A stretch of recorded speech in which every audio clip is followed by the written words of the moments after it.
കർത്താവും രക്ഷിതാവുമായ യേശുക്രിസ്തുവിന്റെ നിസ്തുല്യ നാമത്തിൽ എൻ്റെ സ്നേഹവന്ദനം.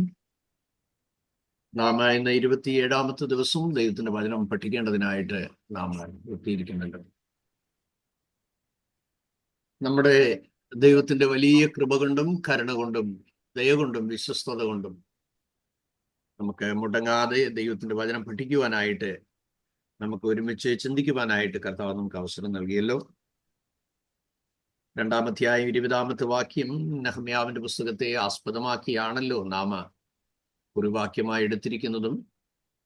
നാം കഴിഞ്ഞ 53ഓളം ക്ലാസ്സുകൾ നമ്മൾ അതിനെ ആധാരമാക്കി വിവിധ അധ്യായങ്ങളിലെ ഓരോ പ്രധാന ഭാഗങ്ങൾ നമ്മൾ ശ്രദ്ധിച്ച് മനസ്സിലാക്കി വരികയായിരുന്നല്ലോ. നെഹമ്യാവിന്റെ വിശ്വാസ പ്രഖ്യാപനം കാഴ്ചപ്പാടുള്ള ഓരോ ദൈവവേദന്റെ പ്രഖ്യാപനങ്ങളാണ്. നെഹമ്യാവ് പ്രതികൂലത്തിന്റെ നടുവിൽ സധൈര്യം വിളിച്ചു പറഞ്ഞ വാക്കുകൾ ആത്മീയ ജീവിതത്തിന്റെ പടികൾ ചവിട്ടിക്കയറുമ്പോൾ ഇടംവലം നമ്മൾക്ക് മുൻപിലും പിൻപിലും ഒക്കെ നാം നേരിടുന്ന ഏത് പ്രതിസന്ധികളുടെ നടുവിലും വിശ്വാസത്താൽ നിങ്ങൾ ആ വാക്കുകൾ ഉരുവിടുവാൻ ഞാൻ കർത്താവിൽ നിങ്ങളെ ഓർമ്മിക്കുകയാണ്. ശത്രുവിന്റെ വലിപ്പം കണ്ട് ഭയപ്പെടുവാനോ അവിടെ അധികാരം കണ്ട് തലകുനിക്കുവാനോ, നിങ്ങൾക്ക് ദൈവം നൽകിയ കാഴ്ചപ്പാടാണ് അതിശ്രേഷ്ഠമായത് എന്ന് എപ്പോഴും നിങ്ങളുടെ ഉള്ളിൽ പറയുക. നിങ്ങളെ വിളിച്ച ദൈവമാണ് ഈ ലോകത്തിലെ പരമാധികാരിയായ സർവശക്തൻ എന്നുറക്കുക. ഇന്ന് കണ്ട് നാളെ വാടി പോകുന്ന ആ പൂക്കളെ പോലെയുള്ള അല്പായുസുള്ള ആളിനെ അല്ല നാം അധികം ഭയപ്പെടേണ്ടത്. ഭയപ്പെടുവാൻ യോഗ്യനായ ഒരാളും മാത്രമേ ഉള്ളൂ. അത് സകലത്തിന്റെ സൃഷ്ടിതാവായ പരിശുദ്ധനായ സത്യദൈവമായ നിത്യജീവനായ എല്ലാ മുഴങ്കാലും അടങ്ങുന്ന നാമമായ നമ്മുടെ കർത്താവായ യേശുക്രിസ്തുവിന്റെ പരിശുദ്ധ നാമം മാത്രം. കർത്താവ് എന്തുകൊണ്ടാണ് വാളുറയിലിടാൻ ജനങ്ങളോട് പറഞ്ഞത് നിങ്ങൾക്കറിയാമല്ലോ. എല്ലാ മതങ്ങളും സ്ഥാപിക്കപ്പെട്ടതിന്റെ പിറകിൽ യുദ്ധങ്ങളും രക്തച്ചൊരിച്ചിലുകളും ഒക്കെ നടന്നിട്ടാണ്. പക്ഷെ നമ്മുടെ കർത്താവ് മാത്രമേ പറഞ്ഞുള്ളൂ വാളുറയിലിടുക. എന്തുകൊണ്ടാണ് അങ്ങനെ പറഞ്ഞത്? പഴയ നിയമ കാലഘട്ടമായിരുന്നെങ്കിൽ ഒരു ചിന്തകൻ പറഞ്ഞത് ഇന്ന് ലോകത്തിൽ ഒരു സുവിശേഷ വിരോധിയും കാണുകയില്ലായിരുന്നു. കാരണം ദാവീദിനെ പോലെ, യോശുവയെ പോലെ, കാലേബിനെ പോലെ യുദ്ധം ചെയ്യുവാനായിട്ട് ദൈവം നിയോഗിച്ചതായ വീരന്മാരും ശൂരന്മാരുമായ ആളുകൾ ഇറങ്ങിക്കഴിഞ്ഞാൽ മുഴുവൻ നടക്കുന്നത് വ്യത്യസ്തമായ നിലകളിലുള്ള ദോഷകാര്യങ്ങളായിരിക്കും. പക്ഷെ നമ്മുടെ കർത്താവ് അതല്ല പറഞ്ഞു. കർത്താവ് പറഞ്ഞ് വാളുറയിലിടുക. അതുകൊണ്ട് പല സ്ഥലങ്ങളിൽ നമുക്ക് തോന്നിപ്പോകും, ദൈവമേ ഞങ്ങൾ നിസ്സഹായ അവസ്ഥയിലാണല്ലോ, പഴയമായിരുന്നെ കുറച്ചുകൂടെ എത്ര നല്ലതായിരുന്നു ചില ആളുകൾ ചിന്തിച്ചിട്ടുണ്ട്. കാരണം പ്രതികൂലങ്ങൾ വരുമ്പോൾ പല്ലിന് പകരം പല്ല് എന്ന് പറഞ്ഞ് യുദ്ധം ചെയ്താൽ മതിയായിരുന്നുവെന്ന്. നോ, അങ്ങനെയല്ല. കർത്താവ് വാളുറയിലിടാൻ പറഞ്ഞതിന്റെ ഒരു പ്രധാന കാരണം, ഈ ലോകത്തിന്റെ വാളിനേക്കാൾ കുറെ കൂടെ മൂർച്ചയുള്ള വാളാണ് ദൈവവചനം എന്ന വാൾ. അത് ഇരുവായത്തിലുള്ള ഏതൊരു വാളിനേക്കാളും മൂർച്ചയുള്ളതാണ്. അതുകൊണ്ട് അതിനെ എതിർക്കുന്ന സകലത്തെയും സ്വാധീനിപ്പാൻ ഇതിന് ശക്തിയുണ്ട് എന്നുള്ളതാണ് ആ തിരുവചനത്തിന്റെ പ്രത്യേകത. അതുകൊണ്ട് അത്രേ ചിന്തകൻ പറഞ്ഞത് ഇത് സ്ഫോടകാത്മകമായ ജീവസൃഷ്ടിയാണ്. അതുകൊണ്ട് അത്രയും ഭക്തന്മാരായ ആളുകൾ പറഞ്ഞത് ഈ തിരുവചനം ദൈവാത്മ പ്രേരിതമെന്ന് ഞാൻ അറിയുന്നു. കാരണം ഇത് വായിക്കുമ്പോൾ എൻ്റെ ഉള്ളത്തിൽ ആത്മപ്രേരണ ഉണ്ടാകുന്നു, ആത്മനിയോഗം ഉണ്ടാകുന്നു. മൈക്കിൾ ഫാരഡെ പറഞ്ഞത്, ഞാൻ ഒരു ദിവസം പോലും വേദപുസ്തകം ധ്യാനിക്കാതെ എൻ്റെ കിടപ്പിലേക്ക് ഞാൻ പോയിട്ടില്ല. മഹാത്മാഗാന്ധി പറഞ്ഞത്, സുവിശേഷങ്ങളിലെ ക്രിസ്തു എന്നെ സ്വാധീനിച്ചു, ഗിരിപ്രഭാഷണമാണ് എൻ്റെ ജീവിതത്തിനെ മാറ്റിമറിച്ചത്. വാട്സ്കോട്ട് പറഞ്ഞത്, ഇത് വായിക്കുന്നതിനും ആയി ജനിച്ച മനുഷ്യർ ഭാഗ്യവാന്മാർ, ഇതിനെ നിഷേധിക്കുന്നവർക്ക് അയ്യോ കഷ്ടം എന്നാണ്. അങ്ങനെ ഒരുപാട് ചിന്തകന്മാർ തിരുവചനത്തെ കുറിച്ച് പറഞ്ഞിട്ടുണ്ട്. നാം 8ാമത്തെ അധ്യായത്തിലേക്കാണല്ലോ നാം ധ്യാനത്തിനായി കടന്നു വന്നത്. നാം ഈ ചരിത്രങ്ങളെല്ലാം മനസ്സിലാക്കുമ്പോൾ പഴയ നിയമം എന്ന് പറയുന്നത് ഇസ്രായേൽ ജനത്തിന്റെ ഒരു കുടുംബ ചരിത്രമാണ്. The Old Testament is the history of a family of Israel. Israel എന്ന കുടുംബത്തിന്റെ ചരിത്രമാണ് പഴയ നിയമം മുഴുവൻ. അവർ ദൈവത്തിന്റെ അത്ഭുതകരങ്ങളാൽ ഈജിപ്തിൽ നിന്ന് 4 തലമുറയ്ക്ക് മുൻപുള്ള അബ്രഹാമിക് കവനന്റിന്റെ നിവൃത്തിയായിരുന്നു അവരുടെ വർധനം. ഇന്നലകളിൽ നമ്മുടെ പിതാക്കന്മാരോടൊക്കെ ദൈവം അരുളി ചെയ്ത വാഗ്ദത്തങ്ങളുടെ നിവൃത്തിയായി പിൻതലമുറകൾ എത്രയോ ശ്രേഷ്ഠത പ്രാപിച്ചല്ലേ. ഒരു കാലഘട്ടത്തിൽ ഒരു 65 വർഷത്തിന് മുമ്പ് കേരളക്കരയിൽ പല സ്ഥലങ്ങളിലും വളരെ വേദനാജനകമായ തലങ്ങളിലൂടെയാണ് ദൈവജനം കടന്നുപോയത്. പണ്ടത്തെ കേരളത്തിലുള്ള പല രീതികളും പ്രായമുള്ളവർക്കറിയാമല്ലോ. ഒന്നിനും സ്വാതന്ത്ര്യമില്ലാത്തൊരു കാലഘട്ടം ഉണ്ടായിരുന്നു.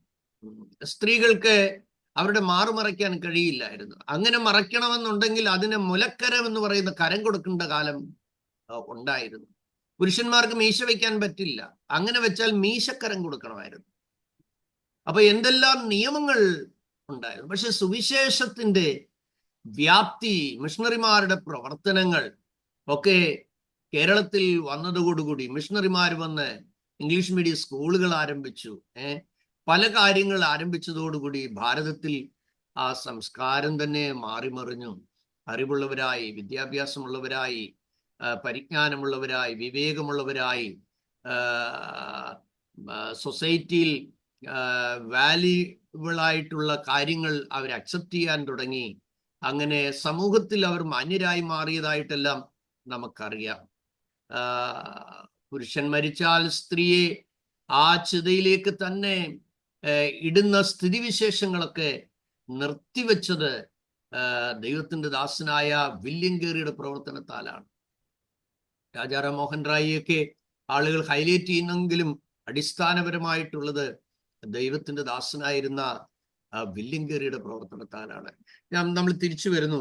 അപ്പോൾ ദൈവം വീണ്ടെടുത്ത ഇസ്രായേൽ ജനത, അവരെ പുറത്തു കൊണ്ടുവരണം എന്നുള്ളത് ദൈവത്തിന്റെ പദ്ധതിയായിരുന്നു. പക്ഷേ നമുക്കറിയാം, ഈ രക്ഷിക്കപ്പെട്ട് കഴിഞ്ഞാൽ ചില ആളുകൾ ചിന്തിക്കുന്നത് നമ്മൾ നിൽക്കുന്നിടത്തൊക്കെ അങ്ങ് നിന്നാ പോരായോ. ദൈവമക്കളെ, അത് നല്ലൊരു ചോദ്യമാണ്. ഒരു കാലത്ത് ഞാനും അങ്ങനെ ചിന്തിച്ചതാണ്. ഇത് ആ ഒരു ചിന്ത നമുക്ക് നല്ലതെന്ന് തോന്നിയാലും അതിനകത്ത് വളരെ അപകടം നിറഞ്ഞ ചിന്തകൾ വേറെയുണ്ട്. അതെന്താണ്? അത് ഫറവോന്റെ ഫിലോസഫിയാണ്. നമ്മൾ നിൽക്കുന്നിടത്തല്ല നിൽക്കേണ്ടത്, നിൽക്കേണ്ടടുത്താണ് നിൽക്കേണ്ടത്. എവിടെയാണ്?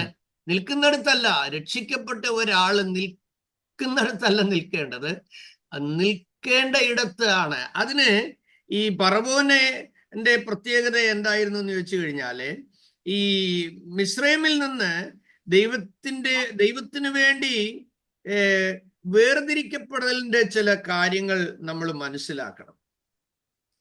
അപ്പോ ഫറവോന്റെ ഒരു പ്രത്യേകത എന്താണെന്ന് വെച്ച് കഴിഞ്ഞാല്, ഈ മിസ്രൈമിൽ വെച്ച് തന്നെ നിങ്ങൾ അങ്ങ് യാഗം കഴിച്ച കുഴപ്പമൊന്നുമില്ല. Okay, you stay in Egypt and worship your God. അപ്പോൾ ദൈവം മോശയിലൂടെ പറഞ്ഞത്, എന്റെ ജനത്തെ ആരാധിപ്പാൻ എന്റെ ജനത്തെ വിട്ടയക്കാം.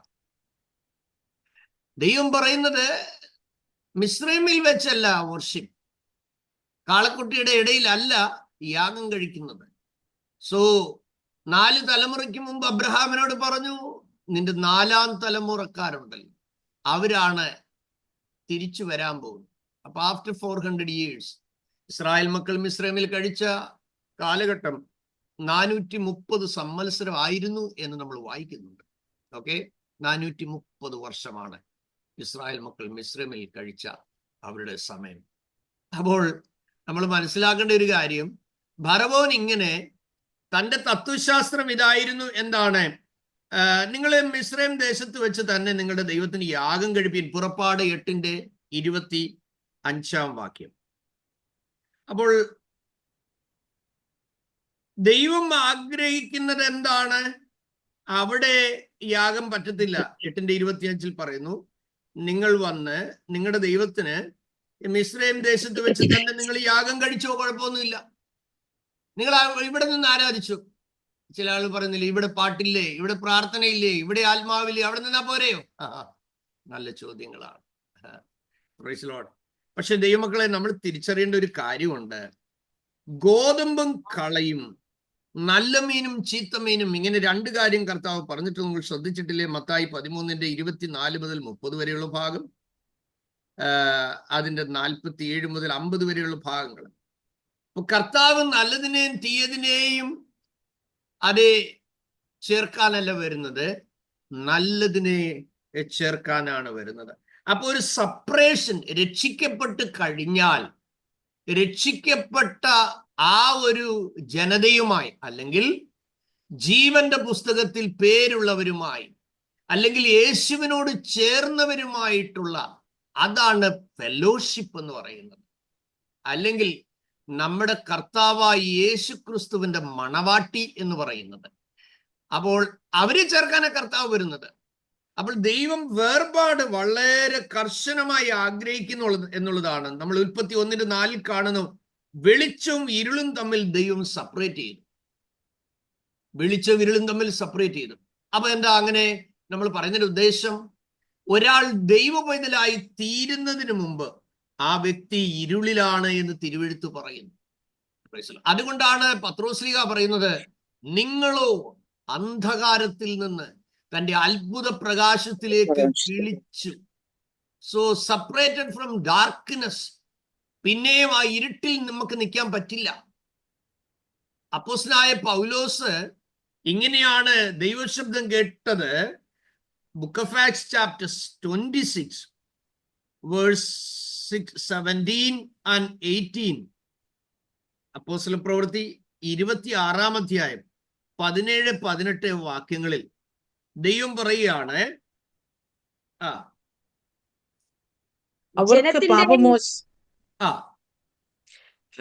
ജനത്തിന്റെയും ജാതികളുടെയും കയ്യിൽ നിന്ന് ഞാൻ നിന്നെ രക്ഷിക്കും. അവർക്ക് പാപമോചനവും എന്നിലുള്ള വിശ്വാസത്താൽ ശുദ്ധീകരിക്കപ്പെട്ടവരുടെ ഇടയിൽ അവകാശവും പാപമോചനം. 2, ശുദ്ധീകരിക്കപ്പെട്ടവരുടെ ഇടയിൽ അവകാശം, പങ്കാളിത്തം. അപ്പൊ 1, പാപത്തിൽ നിന്നുള്ള സാന്റിഫിക്കേഷൻ ഫ്രം സിൻ, പാപത്തിൽ നിന്നുള്ള ശുദ്ധീകരണം. പിന്നെ അതേ അവകാശം, എങ്ങനെയുള്ള അവകാശം? ശുദ്ധീകരിക്കപ്പെട്ട ഇവരുടെ ഇടയിലുള്ള അവകാശം. നോട്ട് ദി അതേ എന്താ പോർഷൻ ഈ പാപികളിൽ നിന്നുള്ള പങ്കാളിത്തമല്ല, വിശുദ്ധീകരിക്കപ്പെട്ടവരുടെ ഇടയിലുള്ള അവകാശം. നോക്കി എത്ര മനോഹരമായിരിക്കുന്നത്. ഇനി അടുത്ത 3-ാമത്തത് എന്താ പറയുന്നത്? അവരുടെ കണ്ണ് തുറക്കുവാനും. അപ്പം നമുക്ക് ആത്മീയ കണ്ണ് തുറക്കപ്പെടുക എന്നുള്ളതാണ്. അപ്പം കണ്ണ് തുറക്കപ്പെട്ട ഒരാളിനെ എന്ത് ചെയ്യാൻ പറ്റില്ല? അതെ, പിന്നെ അന്ധന്റെ കൂടെ നിൽക്കാൻ പറ്റില്ല. നമ്മള് വായിപ്പാനിടയായി തീർന്നു. ആ തിരുവചനം അവർക്ക് വായിച്ച് കേൾപ്പിക്കുകയും വളരെ തെളിവായി വായിച്ച് കേൾപ്പിച്ചെന്നാണ് നമ്മൾ ഇന്നലെ വായിച്ചത്. അപ്പൊ നിങ്ങൾ ശ്രദ്ധിക്കണം, അതുപോലെ ഗ്രഹിപ്പാൻ തക്കവണ്ണം പറഞ്ഞു കൊടുത്തു എന്നാണ് എഴുതിയിരിക്കുന്നത്. അപ്പോൾ വായിക്കുന്നയാള് തത്തക്ക പുത്തക്ക 4 കാല്, താനേ നടക്കുമ്പോ 2 കാല്, ഉച്ചി വെളുക്കുമ്പോ 3 കാല്, ഊർക്ക് പോകുമ്പം 10 കാല് പറഞ്ഞ ഒരു പഴഞ്ചൊല്ലുണ്ട്. എന്ന് പറഞ്ഞു കഴിഞ്ഞാല് മനുഷ്യന്റെ ജീവിതത്തെ കുറിച്ച് ഒരു കവി പറഞ്ഞതാണ്. എന്ന് പറഞ്ഞാൽ തത്തക്ക പുത്തക്ക 4 കാല്, പൊടിക്കുഞ്ഞുങ്ങള് ഇഴഞ്ഞു കഴിഞ്ഞ് മുന്നോട്ട് പോകുമ്പോൾ അവര് 4 കാലിലാ പോകുന്നത്. താനേ നടക്കുമ്പോ 2 കാല്. ഇപ്പൊ നമ്മളെ 2 കാലേ നടക്കുന്നത്. ആണാ ഉച്ചി വെളുക്കുമ്പോ 3 കാല് എന്ന് പറഞ്ഞ ഒരു വടിയുടെ സഹായം കൂടെ വേണം. ഊർക്ക് പോകുമ്പോ 10 കാല്.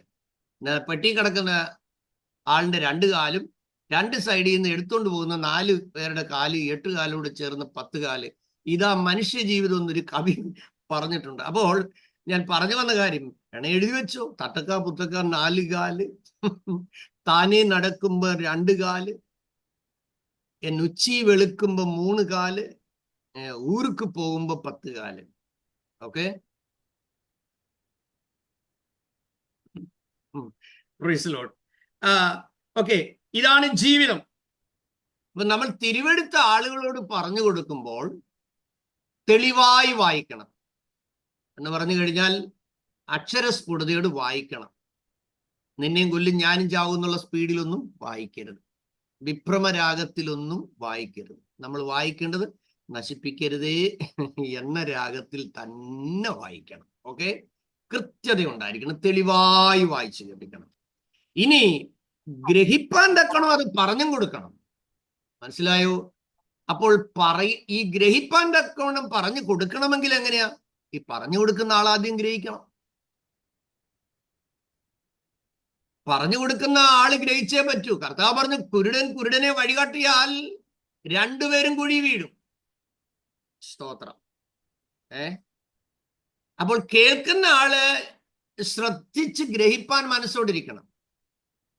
പണ്ടൊരു രാത്രി യോഗത്തില് അനുഗ്രഹിക്കപ്പെട്ട ഒരു യോഗം നടക്കുമ്പോൾ കർത്തൃദാസൻ കർത്താവിന്റെ വരവിനെ കുറിച്ച് പ്രസംഗിച്ചു. അമ്മച്ചി പകൽ അധ്വാനം എല്ലാം കഴിഞ്ഞിട്ട് പ്രസംഗം കേൾക്കാനുള്ള ആവേശത്തിൽ അമ്മച്ചി ഏറ്റവും ഫ്രണ്ടിലാണ് വന്നിരിക്കുന്നത്. അപ്പോൾ കർത്താവിന്റെ ദാസൻ ഇങ്ങനെ കർത്താവിന്റെ വരവിനെ കുറിച്ച് പറയുമ്പോൾ കൂടെ പറയുന്നുണ്ട്. അമ്മച്ചി ഈ ഇടയ്ക്ക് ഉറങ്ങിപ്പോകുമ്പോൾ ഉണരുമ്പോൾ കേൾക്കുന്ന വരുന്നു എന്ന് മാത്രമേ കേൾക്കുന്നു. പിന്നെയും നല്ല ഉറക്കമാ. പിന്നെയും അമ്മച്ചി ഉണരുമ്പോൾ ഞെട്ടി വരുമ്പോൾ സ്തോത്രം പറഞ്ഞ് കേൾക്കുന്നത് വരുന്നു. അപ്പോൾ ഈ ദൈവദാസനെ ഈ പ്രസംഗത്തിന്റെ ആവേശം മൂത്തപ്പോൾ ഇതാവൻ വേഗം വരുന്നു എന്ന് പറഞ്ഞ ആ ഡെസ്കിനിട്ട് ഒറ്റ അടിയടിച്ചു. പക്ഷെ അത് പഴയ ഡെസ്കായിരുന്നു, ചതലെടുത്തതായിരുന്നു. ആ ഡെസ്ക് ഒടിഞ്ഞ് എന്ത് ചെയ്തു? അമ്മച്ചിയുടെ പെടലിയിലോട്ട് പോയി. അപ്പൊ ആ ദൈവദാസനും വിഷമമായി. അമ്മച്ചിയുടെ ഓടിച്ചു എന്ന് പറഞ്ഞ അമ്മച്ചി ക്ഷമിക്കണേ. അപ്പൊ പറഞ്ഞു, ദൈവത്തിന്റെ ദാസനെ, കുറ്റം നിങ്ങളുടെ അല്ല, കുറ്റം എൻ്റെ. കാരണം ഞാൻ 2 പ്രാവശ്യം കേട്ടായിരുന്നു വരുന്നു എന്ന്. പക്ഷെ അവസാനവും കേട്ട് ഇതാ വേഗം വരുന്നു. പക്ഷെ ഇത്ര പെട്ടെന്ന് ഇത് ഇനി വരുമെന്ന്. അപ്പൊ അമ്മച്ചി കേട്ട കാര്യം വരുന്നു വേഗം വരുന്നു. അമ്മച്ചി ചിന്തിച്ചത് മേച്ച വരുന്ന കാര്യമൊക്കെ. അപ്പോൾ നമ്മൾ കേൾക്കുമ്പോൾ അത് ഗ്രഹിപ്പാൻ തക്കവണ്ണം നല്ല മനസ്സോടെ വേണം നമ്മൾ കേൾക്കാൻ. വേദപുസ്തകം പലപ്പോഴും പല ആളുകളും നല്ല ട്യൂണിലാണ്. എൻ്റെ അമ്മച്ചിയൊക്കെ ചെറുപ്പത്തിൽ വായിക്കുന്നത് നല്ല ട്യൂണിലാണ് വായിക്കുന്നത്. ആ ട്യൂണ് കേട്ടാൽ തമാശന് ഞാൻ പറയാറുണ്ട്, ഈട്ടിമരം പോലും ചാഞ്ഞു വരുന്ന ട്യൂണാണെന്ന്.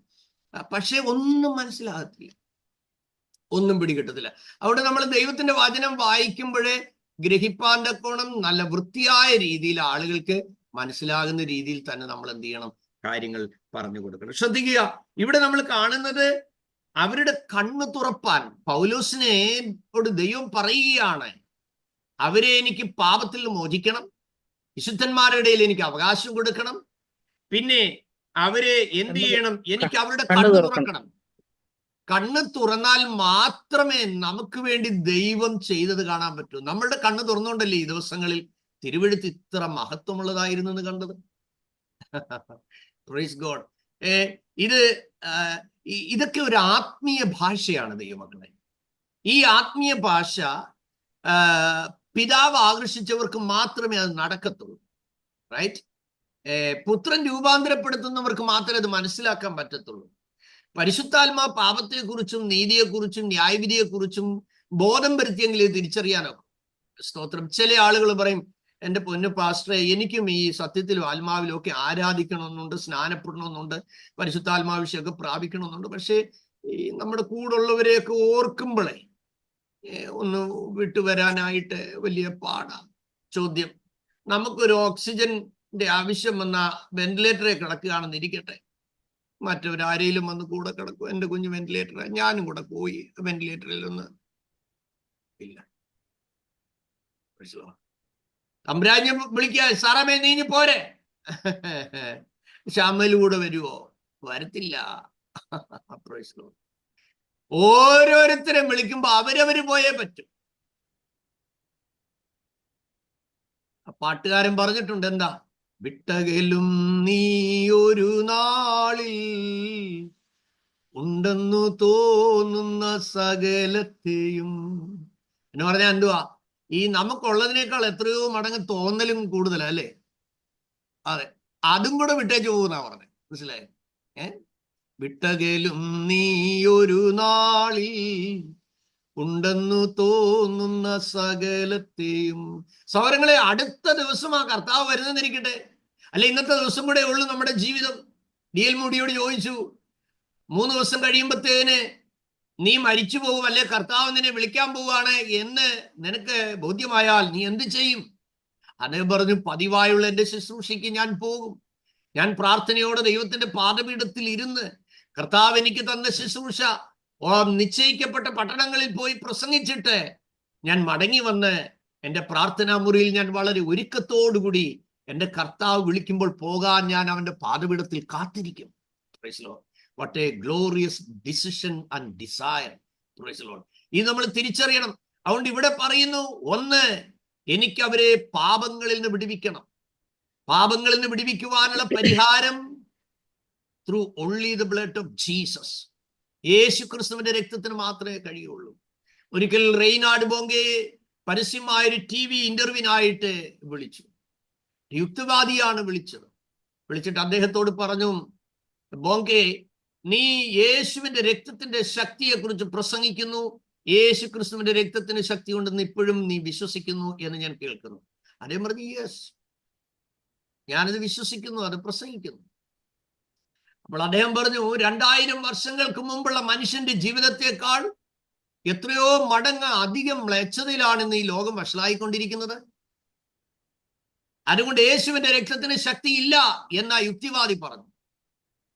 കാരണം യേശുവിന്റെ രക്തത്തിന് ശക്തി ഉണ്ടായിരുന്നെങ്കിൽ ഇത്രയും മ്ലേച്ഛതയിലേക്ക് മനുഷ്യർ പോകില്ലായിരുന്നു എന്ന യുക്തിവാദി പറഞ്ഞു.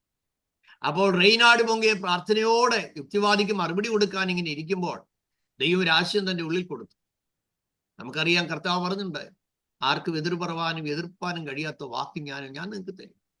അപ്പൊ ബോങ്കെ പറഞ്ഞു, അന്നത്തെ കാലത്ത് ഉണ്ടായിരുന്ന ശരീരത്തിന്റെ അഴുക്ക് കളയുന്ന വസ്തുക്കളെക്കാൾ എത്രയോ 10,000-കണക്കിന് ഐറ്റം സോപ്പുകളും ക്രീമുകളും അത് ഒക്കെയാണ് ഇന്ന് മനുഷ്യർക്കുള്ളത്.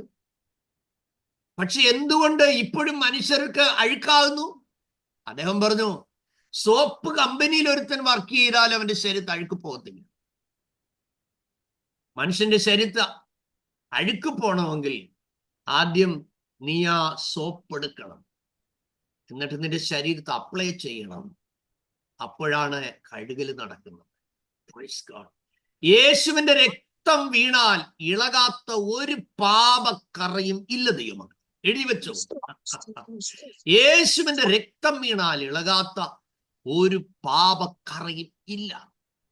ഞാനൊരിക്കലും ഒരു ഓട്ടോയിൽ ഇങ്ങനെ യാത്ര പോവുകയാണ്. എൻ്റെ ഹൃദയത്തിൽ ഭയങ്കര പ്രേരണയുണ്ടായ സുവിശേഷം പങ്കുവെക്കാൻ. ദൈവവചനം പങ്കുവെച്ചുകൊണ്ടിരിക്കുമ്പോൾ ഞാനിങ്ങനെ അദ്ദേഹത്തോട് പറഞ്ഞു, താങ്കൾ ഒരു കൊലപാതകനായാലും യേശുവിന് തന്നെ അതിൽ നിന്ന് മോചിപ്പിക്കാൻ കഴിയും.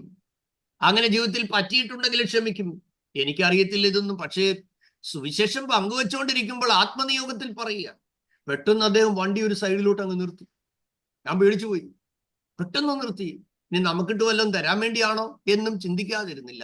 പെട്ടെന്ന് പുറയിൽ എൻ്റെ സീറ്റിൽ കയറി വന്നിരുന്നേച്ച്, ഞാൻ ഇരിക്കുന്നിടത്ത് വന്നിരുന്നേച്ച് എൻ്റെ 2 കൈയും കൂട്ടിപ്പിടിച്ചിട്ട് കരയാൻ തുടങ്ങി.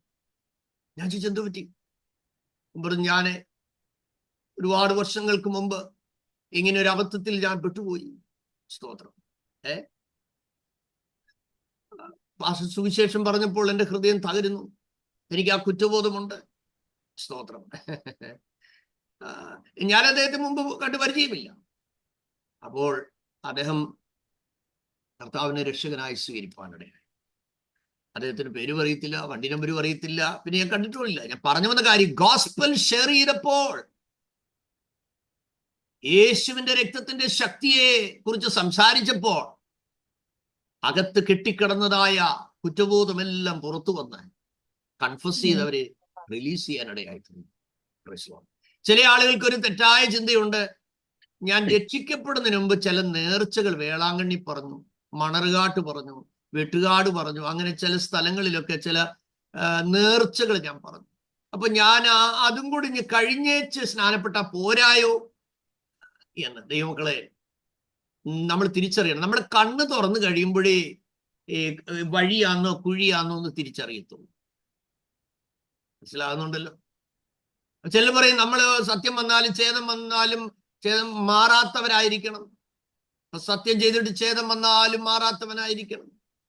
നിങ്ങൾക്കറിയാമല്ലോ, രാജാവിന്റെ അടുക്ക് വിദ്വാൻമാര് പറഞ്ഞു, അതെ, ഞങ്ങൾ തിരിച്ച് ഇതുവഴി വരാമെന്ന്. കാരണം രാജാവ് പറഞ്ഞു, നിങ്ങൾ പോയി വണങ്ങിയിട്ട് ഇതുവഴി വരണം, ഞാനും കുട്ടിയെ പോയി നമസ്കരിക്കാം. പക്ഷെ അവര് വണങ്ങി അവിടെ ആ പുൽത്തൊഴുത്തിൽ യേശുവിന്റെ ആ പശുത്തൊടിയിൽ സമീപത്ത് തന്നെ അവര് രാത്രിയിൽ അങ്ങ് വിശ്രമിച്ചിട്ട് രാത്രിയിൽ സ്വപ്നത്തിൽ അരുളപ്പാടുണ്ടായിട്ട് രാജസന്നിധിയിലേക്ക് പോകരുത്, ഹേരോദാവിന്റെ അടുക്കിലേക്ക് പോകരുത് എന്ന് പറഞ്ഞിട്ട് സ്വപ്നത്തിൽ അരുളപ്പാടുണ്ടായിട്ട് മറുവഴിയായി പോയി നമ്മൾ വായിക്കുന്നില്ലേ? എന്താ സത്യം പാലിക്കാൻ അവർ പോവാഞ്ഞത്? അപ്പൊ നമ്മൾ തിരിച്ചറിയണം, ദോഷകരമായ കാര്യങ്ങളുടെ ഉടമ്പടികൾ നമ്മൾ നേരത്തെ ചെയ്തെങ്കിൽ അത് നമ്മുടെ അറിവില്ലായ്മയിൽ ചെയ്തതാണ്, നമ്മുടെ ഭോഷത്വത്തിൽ ചെയ്തതാണ്, അബദ്ധത്തിൽ ചെയ്തതാണ്, അന്ധവിശ്വാസത്തിൽ ചെയ്തതാണ്, തിരിച്ചറിവില്ലാതെ ചെയ്തതാണ്. അതുകൊണ്ട് നമ്മളെ കർത്താവിന്റെ രക്തത്താൽ വീണ്ടെടുത്ത് കഴിഞ്ഞാൽ പിന്നെ ഇരുട്ടിൽ നിന്ന് നീ വെളിച്ചത്തിലേക്ക് വന്നു കഴിഞ്ഞു.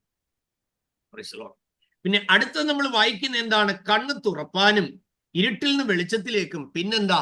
സാത്താന്റെ അധികാരത്തിൽ നിന്ന് ദൈവത്തിങ്കിലേക്കും തിരിപ്പാനും ഞാനിപ്പോൾ നിന്നെ അവരുടെ അടുക്കൽ അയച്ചിരുന്നു. നോക്കിയേ, അപ്പോൾ നമ്മൾ ഒരു രക്ഷിക്കപ്പെടാത്ത ഒരു വ്യക്തിയുടെ അവസ്ഥ നിങ്ങളത് മനസ്സിലാക്കി നോക്കിയേ. പാപത്തിലാണ്, അവർക്ക് നിത്യതയും സംബന്ധമായി യാതൊരു അവകാശങ്ങളുമില്ല, അവരുടെ ആത്മീയ കണ്ണ് അന്ധമാണ്. കാരണം തിരുവചനത്തിൽ കാണുന്നു, കേൾക്കുന്ന വചനം അവർ വിശ്വസിക്കാതെ ഇരിക്കേണ്ടതിന് ഈ ലോകത്തിന്റെ ദൈവം അവിശ്വാസിയുടെ കണ്ണ് കുരുടാക്കി കളഞ്ഞിരിക്കുകയാണ്. They are blind. നമ്മള് ചില ആളുകൾ ദൈവത്തിന്റെ വചനം പറഞ്ഞാൽ ഇടവകളിൽ വിളിച്ചു പറയാൻ അന്തിക്രിസ്തുക്കൾ ഇറങ്ങിയിട്ടുണ്ട്, നിങ്ങൾ ആരെയും വീട്ടിൽ കയറ്റരുതെന്ന് പറയും. ദൈവമക്കളെ, സത്യം തിരിഞ്ഞത് കൊണ്ടല്ലേ നമുക്ക് സത്യത്തിലേക്ക് തിരിയുവാനിടയായത്? കർത്താവ് ഇത് തന്നെയാ പറഞ്ഞത്, you know the truth, that truth will set you free. Praise the Lord. നിങ്ങൾ ആദ്യം സത്യം അറിയും, സത്യം അറിയുമ്പോൾ സത്യം നിങ്ങളെ സ്വതന്ത്രമാക്കും. അപ്പൊ സത്യം എപ്പോൾ തിരിയുന്നു, അപ്പോഴേ സത്യത്തിലേക്ക് തിരിയത്തുള്ളൂ. അപ്പൊ ഇരുട്ടിൽ നിന്ന് ഒരാൾ തിരിഞ്ഞെങ്കിൽ അവൻ വെളിച്ചത്തിലേക്കാണ് എന്ന് പറഞ്ഞാൽ ദൈവത്തിങ്കിലേക്ക് തിരിഞ്ഞു കഴിഞ്ഞു. Praise the Lord. ഇനി ചിലർക്കൊരു സംശയം, പാസ്റ്ററെ, നമ്മൾ ഈ ദൈവത്തിങ്കിലേക്ക് വന്നു കഴിഞ്ഞാൽ പഴയ പാരമ്പര്യ ശക്തികൾ, പഴയ പോരാട്ടങ്ങൾ, അങ്ങനെയുള്ള പഴയ സേവിച്ച സേവാശക്തികൾ, അങ്ങനെയുള്ളതൊക്കെ വല്ലതും നമ്മുടെ പുറകെ വരുമോ? ഞാനത് 3 ദിവസത്തിന് മുമ്പുള്ള ഒരു നമ്മുടെ ഡിസ്കഷനിൽ ഞാൻ പറഞ്ഞതാണ്, സിറ്റിസൺഷിപ്പ് മാറിക്കഴിഞ്ഞാൽ പൗരത്വം മാറി. US-ലുള്ളവർക്കാണേലും കാനഡയിലുള്ളവർക്കാണേലും UK-യിലുള്ളവർക്കാണേലും ന്യൂസിലാൻഡിലുള്ളവർക്കാണേലും ഓസ്ട്രേലിയയിലുള്ളവർക്കാണേലും സിറ്റിസൺ ആയി കഴിഞ്ഞാൽ പിന്നെ ചാടിപ്പടച്ച് ഇങ്ങോട്ട് വരവ് നടക്കുകയില്ല. എന്ത് ചെയ്യണം? ഒന്നീ ഡുവൽ സിറ്റിസൺ എടുക്കണം, ഇല്ലെങ്കിൽ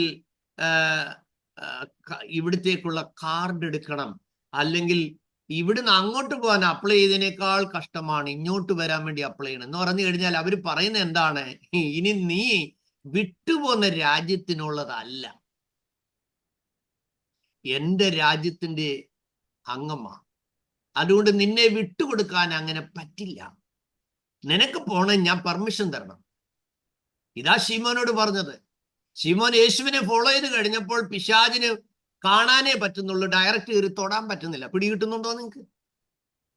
ശത്രുവിന് ഒത്തിരി ടാർഗറ്റും പ്ലാനും ഒക്കെ ഉണ്ടായിരുന്നു. എന്താ? അവനെ പാറ്റണം എന്നുള്ള ആഗ്രഹമായിരുന്നു. എന്ന് പറഞ്ഞാൽ പാറ്റുക എന്ന് പറഞ്ഞാൽ എന്തോ, മുറത്തിനകത്തിട്ട്, പണ്ട് ഇന്ന് മുറവും അറിയത്തില്ല, പാറ്റുന്നത് എന്താണെന്ന് പിള്ളേർക്ക് അറിയത്തില്ല. ഇതൊക്കെ പിള്ളേരെ പഠിപ്പിക്കണം കേട്ടോ, കാണിക്കണം. അറ്റ്ലീസ്റ്റ് സൂപ്പർ മാർക്കറ്റിൽ ചെന്ന് ഒരെണ്ണമൊക്കെ മേടിച്ച് വീട്ടിൽ വെച്ചേക്കണം, മക്കൾ ഇതായിരുന്നു. കാരണം സാത്താൻ അത് നിന്നെ ഗോതമ്പ് പാറ്റുന്നത് പോലെ പാറ്റുവാൻ. അപ്പൊ കുഞ്ഞുങ്ങൾക്ക് ഇതൊന്നും മനസ്സിലാകത്തില്ല.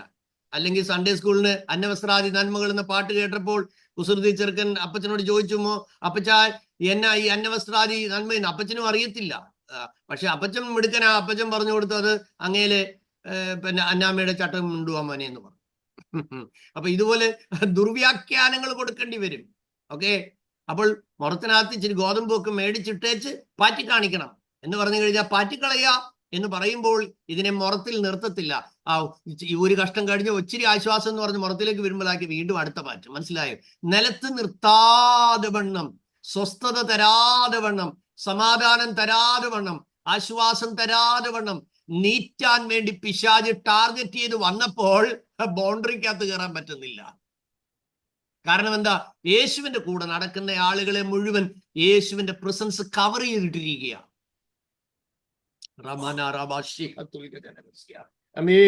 അപ്പോൾ യേശുവിന്റെ ഫോളോവേഴ്സിനെ സറൗണ്ട് ചെയ്തിരിക്കുന്നത് ദൈവത്തിന്റെ വലിയ കൃപയുടെ എൻവലപ്പിനകത്ത് കവർ ചെയ്തിട്ടിരിക്കുക.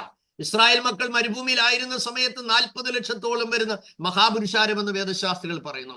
ആ കൂടാരത്തിന്റെ ചുറ്റും, അവർ പാർത്തതിന് ചുറ്റും ഒരു വലിയ അഗ്നിമയമായ സ്തംഭം അതിന്റെ മുകളിൽ ഉണ്ടായിരുന്നു.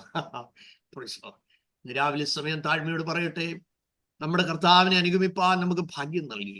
പാപത്തിൽ നിന്ന് ദൈവം നമുക്ക് മോചനം നൽകി. ആമേ. വിശുദ്ധീകരിച്ചവരുടെ ഇടയിൽ നമുക്ക് അവകാശം നൽകി. Praise God. നമ്മളെ ഇരുട്ടിന്റെ അധികാരത്തിൽ നിന്ന് ദൈവം വിടുവിച്ചു. പൗലോസ് പറയുന്ന സ്നേഹസ്വരൂപനായ ദൈവത്തിന്റെ രാജ്യത്തിൽ ആക്കി വെച്ചിരിക്കുന്നു. അതിനുശേഷം നിങ്ങൾക്കെതിരെ 1000 മന്ത്രവാദികൾ ആഭിചാരം ചെയ്താലും അവരുടെ കാശ് പോക്കാന്നല്ലാതെ ഒരു പ്രയോജനമില്ല. ചെന്നൈയിൽ ദൊട്ടനെ എന്ന് പറയുന്ന തമിഴ്നാട്ടിലെ ഏറ്റവും പ്രസിദ്ധനായ ഒരു കൊടിയ മന്ത്രവാദി ഉണ്ടായിരുന്നു.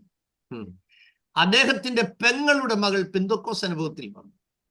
അപ്പൊ പെങ്ങൾ വിളിച്ചിട്ട് പറഞ്ഞു, എടാ നമ്മുടെ കൊച്ചു പെന്തിക്കോസിൽ പോയി തിരിച്ചു വരുത്തണം. അപ്പൊ അദ്ദേഹം പറഞ്ഞു, അത് ചിന്ന കാര്യം, ചീക്രമം കൊണ്ടുവരല, അത് ഒരു ചിന്ന കാര്യം. അപ്പൊ പറഞ്ഞു, അവള് ചീപ്പെന്നെടുത്ത മുടിയെല്ലാം എടുത്തു വെച്ചു, ഞാൻ വരാം. അപ്പൊ മുടിയെല്ലാം അദ്ദേഹം മേടിച്ചു. കടൽ തീരത്ത് ചെന്നേച്ച് സ്വാതന്ത്ര്യമായിട്ട് തലയോട്ടികളും അസ്ഥി കഷ്ണങ്ങളും എല്ലാം വെച്ച് താനിങ്ങനെ ടാർപ്പാളിൻ വിരിച്ചിട്ട് കണ്ണമ്മ എന്ന ആ മകളേക്ക് വേണ്ടിയാണ് ആഭിചാരം ചെയ്യുന്നത്. അപ്പൊ ദൂരെ ഒരു 15 അടി ദൂരത്തിൽ ഈ നാരങ്ങ വെച്ചിട്ട് എല്ലാ മന്ത്രവാദങ്ങളും ചൊല്ലിക്കഴിഞ്ഞതിന് ശേഷം കണ്ണമ്മ ഇങ്ങ് വാ എന്ന് പറയുമ്പോൾ നാരങ്ങ ഓടി പുള്ളിയുടെ അടുക്ക വരും. കണ്ണമ്മ പോ എന്ന് പറയുമ്പോൾ നാരങ്ങ തിരിച്ചോടിയ പഴയ സ്ഥലത്ത് പോകും. അപ്പൊ നാരങ്ങ ഇളക്കം തട്ടിയാൽ അതിനർത്ഥം കണ്ണമ്മ പിടിക്കപ്പെട്ടു വന്നു, ബന്ധിക്കപ്പെട്ടു വന്നു. അപ്പോൾ അദ്ദേഹം സ്തോത്രം ആ മന്ത്രവാദങ്ങളെല്ലാം ചൊല്ലി കഴിഞ്ഞതിന് ശേഷം അദ്ദേഹം സാധാരണ ആഭിചാരങ്ങൾ പലർക്ക് ചെയ്ത് അത് ഏക്കാറുള്ളതുപോലെ രക്ഷിക്കപ്പെട്ട ദൈവത്തിനെതിരെയും ചെയ്ത്, കണ്ണമ്മ ഇങ്ക വാ, அந்த ஊருகா அப்படியே இருந்தாச்சு, വരലേ. മനസ്സിലായോ? നാരങ്ങ അവിടെ തന്നെ ഇരുന്നു, നാരങ്ങ അനങ്ങിയില്ല. പിന്നെ അദ്ദേഹം വിളിച്ച്, കണ്ണമ്മ ഇങ്ക വാങ്ങേ, അനക്കമില്ല. കാര്യം എന്താ? അവൾ മരിച്ച് അവളുടെ ജീവൻ ക്രിസ്തുവിൽ മറഞ്ഞിരിക്കുക. അപ്പോൾ ഈ ദീർഘവർഷങ്ങൾ മന്ത്രവാദം ചെയ്ത മന്ത്രവാദിയുടെ ജീവിതത്തിൽ ഇങ്ങനെ ഒരു കഠിനമായ തോൽവി സംഭവിച്ചപ്പോൾ കൂടെയുള്ളവരോട് പറഞ്ഞ്, എടാ തൂക്കടാ, ഈ അസ്ഥികളെ എല്ലാം എടുത്ത് കടലിലെ പോട്. എല്ലാം എടുത്ത് മന്ത്രവാദത്തിന്റെ സകല സാധനങ്ങളും എടുത്ത് കടലിലേക്ക് ഇട്ടു. വീട്ടിൽ വന്ന് ചോദിച്ചു, കണ്ണമ്മ എന്ത ചർച്ചിലെ പോയിരിക്കേ ചൊല്ല്. അവര് പറഞ്ഞു, സ്ഥലം പറഞ്ഞു കൊടുത്തു. അപ്പോൾ അവിടെ ചെന്നപ്പോ എന്തുവാ? കണ്ണമ്മ വിശുദ്ധന്മാരുടെ നടുവിലിരുന്ന് ആത്മാവിൽ ആരാധിക്കുക. Hallelujah, praise God. നേരെ ചെന്ന് ദ്രൊട്ടനെ നേരെ ആ പാസ്റ്ററുടെ കാലിൽ ചെന്ന് വീണിട്ട് പറഞ്ഞു, യേശു മട്ടും മെയ്, അല്ലാമേ എല്ലാമേ പൊയ്. യേശു ക്രിസ്തു മാത്രം ദൈവം, അത് മാത്രമാണ് സാക്ഷാൽ ദൈവം, ബാക്കിയുള്ളതെല്ലാം കളിപ്പീരാണ്. Praise God. അതുകൊണ്ട് തിരിച്ചറിഞ്ഞു കൊള്ളണം, ഇരുട്ടിന്റെ അധികാരത്തിൽ നിന്ന് ദൈവം നിങ്ങളെ റിലീസ് ചെയ്ത് കഴിഞ്ഞാൽ ഒരാഭിചാരകനോ ഒരു പ്രശ്നക്കാരനോ ഒരു മന്ത്രവാദിക്കോ ആമേൻ ഒരു ലക്ഷണം പറയുന്നവനോ നിനക്കെതിരെയോ നിന്റെ തലമുറയ്ക്കെതിരെയോ ഏത് രേഖ എവിടെ ചമച്ചു വെച്ചാലും അത് തിരിച്ചങ്ങ് ചെല്ലും. കാരണം എന്താണെന്നറിയാമോ? എബ്രഹാമിക് കവനന്റിലുണ്ട്, നിന്നെ അനുഗ്രഹിക്കുന്നവർ അനുഗ്രഹിക്കപ്പെടും, നിന്നെ ശപിക്കുന്നവർ ശപിക്കപ്പെടും. അതുകൊണ്ടാണ് നമ്മൾ ആരെയും ശപിക്കരുത്, നമ്മൾ ആർക്കും എതിരെ ഒരു ദോഷം പോലും നിരൂപിക്കരുത്. കർത്താവ് പറഞ്ഞു, love your enemy, pray those who prosecute you. നിങ്ങളെ ഉപദ്രവിക്കുന്നവർക്ക് വേണ്ടി നിങ്ങൾ പ്രാർത്ഥിക്കണം. Praise God. അപ്പോൾ അതുകൊണ്ട് ഇരുട്ടിൽ ഇരിക്കുന്ന അവസ്ഥയിൽ നിന്ന് ദൈവം നമ്മുടെ കണ്ണ് തുറന്ന് അവിടെ നിന്ന് കൊണ്ടുവരും. അപ്പൊ നിങ്ങൾ മനസ്സിലാക്കുക, യേശുവിനെ കർത്താവും രക്ഷിതാവുമായി പേഴ്സണലി അക്സെപ്റ്റ് ചെയ്യാത്ത എല്ലാ മനുഷ്യരും പാപത്തിലാണെന്ന് ഓർക്കണം. അവർക്ക് യാതൊരു വിധമായ സ്വർഗീയ അവകാശങ്ങളുമില്ല. 3, അവർ ഇരുട്ടിലാണ്. 4, അവർ ഇരുട്ടിന്റെ അധികാരത്തിലാണ്. അപ്പൊ സാത്താന്റെ അധികാരത്തിലാണ് ഇവർ കിടക്കുന്നത്. അപ്പൊ നമ്മൾ എന്ത് ചെയ്യണം? അവരുടെ കണ്ണു തുറക്കാൻ പ്രാർത്ഥിക്കണം. അവരുടെ കണ്ണു തുറന്നെങ്കിൽ മാത്രമേ നമ്മൾ പറയുന്ന ആത്മീയ ഭാഷയൊക്കെ അവർക്ക് മനസ്സിലാകത്തുള്ളൂ. അതുവരെയും അവരെതിർക്കും. അവരെതിർക്കുന്നത് അവരുടെ കുറ്റമല്ല. നമ്മൾ ഒരു കാലത്ത് എതിർത്തില്ലേ? Praise God. എൻ്റെ വെല്ലുമ്മച്ചിയുടെ ഇളയ അനിയത്തി 80 വയസ്സ് കഴിഞ്ഞപ്പോഴാണ് അമ്മച്ചിയുടെ മകള് രക്ഷാനുഭവത്തിലേക്ക് വന്നത്. ആ അമ്മച്ചിയുടെ മോളുടെ വീട്ടിൽ ഒരു പ്രാർത്ഥന വെച്ചതിന് അമ്മച്ചി നേരെ വാക്കത്തിയും കൊണ്ട് വന്നേച്ച് ആരാധിച്ചുകൊണ്ടിരുന്ന ഉപയോഗിച്ച താളത്തിന് ഉപയോഗിച്ച തമ്പേറ് കൊട്ടുന്ന ആളിന്റെ കയ്യിൽ നിന്ന് മേടിച്ച് ആ പ്രാർത്ഥനാ മുറി വെച്ച് അമ്മച്ചി വെട്ടിക്കീറി. Price the Lord. അപ്പോൾ ഞാനൊരിക്കൽ അമ്മച്ചിയുടെ അടുക്കൽ ചെന്നപ്പോ പറഞ്ഞു, എന്റെ മാതാവല്ല വേറൊരു ദൈവം ഭൂമിയിൽ ഇല്ലെന്നെല്ലാം പറഞ്ഞു. അപ്പം ഞാന് കൊച്ചുമക്കളുടെ കൂട്ടത്തിലുള്ളതായതുകൊണ്ട് എന്നെ വഴക്കൊന്നും പറഞ്ഞില്ല. എന്നോട് പറഞ്ഞു, എങ്കിലും മോനെ നിന്റെയും തലയും തിരിഞ്ഞു പോയല്ലോടാ, നിനക്ക് ഈ ഗതികേട് പറ്റിപ്പോയല്ലോ എന്നൊക്കെ പറഞ്ഞ് അമ്മച്ചി നെഞ്ചത്തൊക്കെ അടിച്ചു. അപ്പൊ ഞാൻ ചിരിച്ചോണ്ട് അമ്മച്ചിയോട് പറഞ്ഞു, അമ്മച്ചി ഇനി അധികം താമസിക്കത്തൊന്നുമില്ല, എന്തിനാടാന്ന് ചോദിച്ചു. പറഞ്ഞു, അമ്മച്ചി ആത്മാവിൽ ആരാധിക്കാൻ വേണ്ടി, രക്ഷിക്കപ്പെട്ട് സ്നാനപ്പെടാൻ വേണ്ടി. ഞാൻ പറഞ്ഞു, അമ്മച്ചി ഞങ്ങളെ പിടിച്ച പിടിയുടെ കരം വരുന്നുണ്ട് അമ്മച്ചിയുടെ പുറകെ. കാരണം അമ്മച്ചി നരകത്തിൽ പോകുന്നതിന് മുമ്പ് അമ്മച്ചി വീണ്ടെടുക്കപ്പെടുമെന്ന് എനിക്ക് ഉറപ്പുണ്ടെന്ന്. നിങ്ങൾക്കറിയാമോ, 5 വർഷം കഴിഞ്ഞപ്പോൾ ഞാൻ അവിടെ ചെന്നപ്പോ അമ്മച്ചി ഓടി വന്നിച്ച്, മക്കളെ അല്ലേലുയ, ഗ്ലോറി, സ്തോത്രം, അല്ലേലുയ, അല്ലേലുയ. ഞാൻ പറഞ്ഞു, അമ്മച്ചിയോട് ഈ മിന്നൊക്കെ ആര് പറഞ്ഞു? എന്റെ പൊന്നുമക്കളെ, എന്തോ ചെയ്യാൻ, അന്ന് ഞാൻ സാത്താന്റെ പിടിയിലായിരുന്നു.